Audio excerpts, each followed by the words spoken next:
Madam వాళ్ళ college international European యూనివర్సిటీలో admission తీసుకోవడానికి అర్హులు జస్ట్ నీట్ క్వాలిఫై ఉండాలి. నీట్ క్వాలిఫై అయిన వాళ్ళు తల్లిదండ్రులు ధైర్యంగా మన కాలేజ్లో అడ్మిషన్ తీసుకోవచ్చు.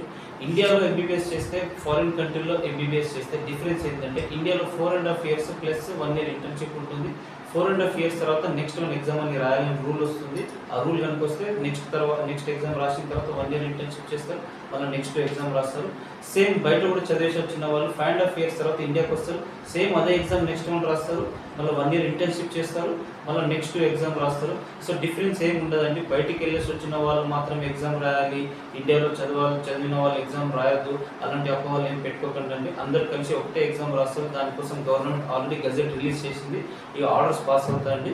సో ఇక్కడికి అక్కడికి ఎడ్యుకేషన్లో ఏం డిఫరెన్స్ లేదండి. అంత స్టూడెంట్ కేపబుల్ ఉంటే ఎక్కడైనా చదవగలుగుతాడు. మనకు మెయిన్గా కావాల్సింది సేఫ్టీ. ఆ సేఫ్టీ విషయంలో మేడం వాళ్ళు మొత్తం రెస్పాన్సిబుల్ తీసుకుంటారండి. ఇంకోటి మనకు కావాల్సింది ఫుడ్, ఇండియన్ ఫుడ్డే ఉంటుందండి. తెలంగాణ వాళ్ళ కోసం తెలంగాణ షెఫ్ ఉన్నారు, కర్ణాటక వాళ్ళ కోసం కర్ణాటక షెఫ్, నార్త్ ఇండియా వాళ్ళ కోసం రాజస్థాన్ షెఫ్ ఉన్నారు.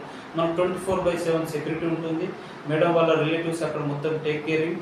సో 5.5 సంవత్సరాల వరకు మనకు మేడం వాళ్ళు మొత్తం రెస్పాన్సిబుల్ తీసుకొని అడ్మిషన్ చేయగలుగుతారండి. నేను కూడా అక్కడ నుంచి అదే దేశం నుంచి ఎంబీబీఎస్ చేసుకొని వచ్చాను. నేను ఇవాళ ఒక మంచి స్థాయిలో ఉన్నాను. నాలా మీరు కూడా ఉండాలి అనుకుంటే ఇది ఒక మంచి